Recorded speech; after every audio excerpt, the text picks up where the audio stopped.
sommes au Salon du VR pour vous présenter l'émission cette semaine. Et avant de discuter de l'événement qui se déroule durant toute la fin de semaine, Pascal est allé à la rencontre de l'hypnotiseur Mesmer qui est de retour au Québec avec un tout nouveau spectacle. Je dis souvent que pour aller faire du camping, je devrais être hypnotisée, mais là, avec les VR que je découvre ici, je pense que je ne serai pas si difficile à convaincre. Sylvain, vous êtes président du Salon du VR qui se déploie durant la fin de semaine.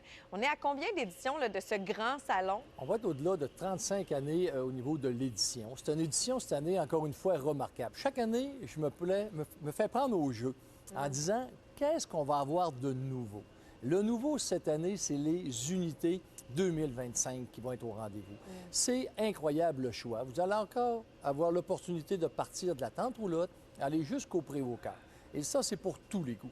Il y en a vraiment pour tous les goûts, puis pour tous les gens de luxe, si on veut. Donc, il y a vraiment des modèles très impressionnants, là. Bien, il y a très impressionnant, tout dépendamment qu'est-ce que tu veux faire. Tu veux faire du hors-route?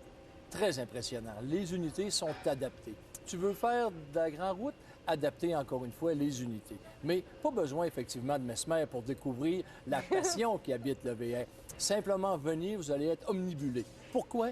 La qualité des produits, l'accueil de nos commerçants, les exposants, vous allez voir, c'est génial. Pourquoi? On peut planifier votre séjour, on peut planifier votre acquisition, on peut planifier votre financement jusqu'à 20 ans. C'est un mode de vie, le VR.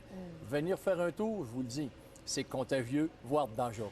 Sylvain, vous parlez de planification, puis c'est un peu pour ça que ça fait du sens, même si on a l'impression que ça vient tout juste de se terminer, la saison de camping VR et tout ça, de tenir un salon comme celui-ci au mois d'octobre. C'est génial, le mois d'octobre, parce que l'industrie du VR, ça se vit 12 mois par année. On commence déjà à rêver en famille. On commence déjà à dire le temps des fêtes. Comment est-ce qu'on va s'asseoir ensemble pour mieux découvrir l'aventure printanière de 2025? Pour ça, il faut commencer très tôt.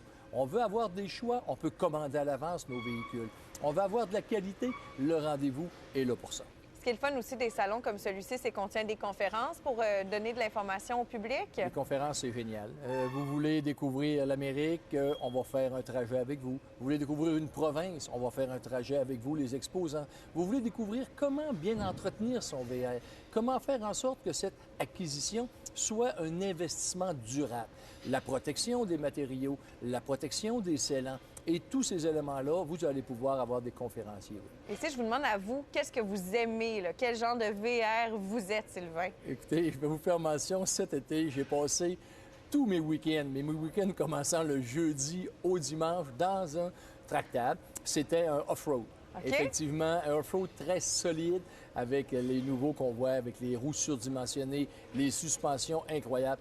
Je suis un gars du Lac-Saint-Jean, j'adore le bois, j'adore tout ce qui est un peu non traditionnel du milieu urbain. Bref, j'ai adoré cette saison estivale. Qu'est-ce qui vous passionne, vous, de faire ça, de passer vos fins de semaine, justement, de les consacrer à la nature? Ah, bien, c'est parce que tu vas découvrir effectivement la pêche, la chasse, tu vas découvrir des amis sous un autre jour. Parce que quand tu te ramasses dans des lieux un peu plus isolés, les gens ont une autre nature. Et ça, c'est fascinant. Et oui, je vais récidiver. Bien, merci beaucoup, Sylvain. D'ailleurs, au retour, j'ai eu la chance de discuter avec les pourvoiries du Québec qui vont nous parler de l'importance de la chasse pour préserver nos écosystèmes.